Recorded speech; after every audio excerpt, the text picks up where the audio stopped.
ఈ మధ్యకాలంలో చాలా వరకు రిలేషన్షిప్స్ కానీ, వైఫ్ అండ్ హస్బెండ్ రిలేషన్షిప్స్ కానీ, అంటే భార్యాభర్తల రిలేషన్షిప్స్ కానీ, లవర్స్ మధ్యలో కానీ, ఈ బ్రేకప్స్ కానీ, విడాకులు కానీ, డైవర్స్ ఇవి చాలా ఎక్కువైపోతున్నాయి. ఏ రిలేషన్షిప్ అయినా, వైఫ్ అండ్ హస్బెండ్ కానీ, లవర్స్ కానీ, ఫ్రెండ్స్ మధ్య కానీ, ఈ బ్రేకప్స్ అనేవి చాలా ఎక్కువైపోతున్నాయి. అది ఇక్కడ నేను మాట చెప్తా. ఒక పేపర్ ఉంది, ఆ పేపర్ నేను 2 ముక్కల కింద చింపాను. అది తిరిగి మళ్ళీ అతుకుతుందా? అతకదు కదా. అతకించవచ్చు, టేప్ కానీ గ్లూ కానీ పెడితే మళ్ళీ అతుకుతుంది. కానీ it is not like that before. ముందులాగా అది మరి ఉండదు. ఇక్కడ గుర్తుపెట్టుకోవాల్సిన విషయం ఏంటి అంటే, ఆ పేపర్ని, చిరిగిపోయిన పేపరు ఎంత నువ్వు గమ్తో అతికించినా ముందులాగా ఉండదు.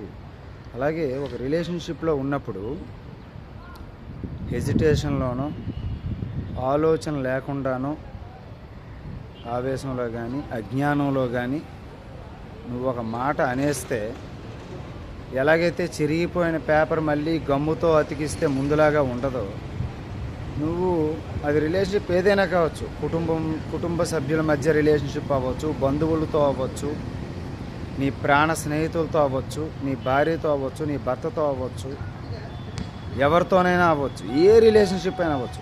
రిలేషన్షిప్ అంటే ఏదో భార్యాభర్తలని అనుకోకూడదు, లవర్స్ మాత్రం అనుకోకూడదు. అన్నీ బంధువులు, కుటుంబ సభ్యులు అన్నీ వస్తాయి రిలేషన్షిప్లో. ఒక ఆవేశంలోనో, అజ్ఞానంలో కానీ, ఆవేశంలో కానీ, ఆలోచన లేకుండా కానీ నువ్వు ఒక మాట అనేది అనేస్తే, చిరిగిపోయిన పేపర్ ఎలాగైతే అతికించిన ముందు రూపం అనేది ఉండదో, మళ్ళీ ఆ రిలేషన్షిప్ ముందులాగా ఉండదు. ఆ ట్రస్ట్ అనేది ముందులాగా ఉండదు. That trust is not like before.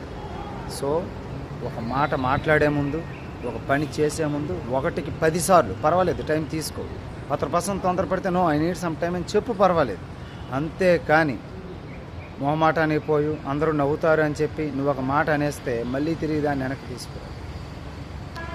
డబ్బు పోగొట్టుకుంటే మళ్ళీ సంపాదించవచ్చు, ఆరోగ్యం పోగొట్టుకుంటే మెడిసిన్స్ వాడి మళ్ళీ రికవరీ అవ్వచ్చు. కానీ ఒకసారి ఒక మాట మాట్లాడేసినా, నువ్వు ఒక పని చేసేసినా మళ్ళీ దాన్ని వెనక్కి తీసుకురాలేవు, కాలాన్ని వెనక్కి తీసుకురాలేవు.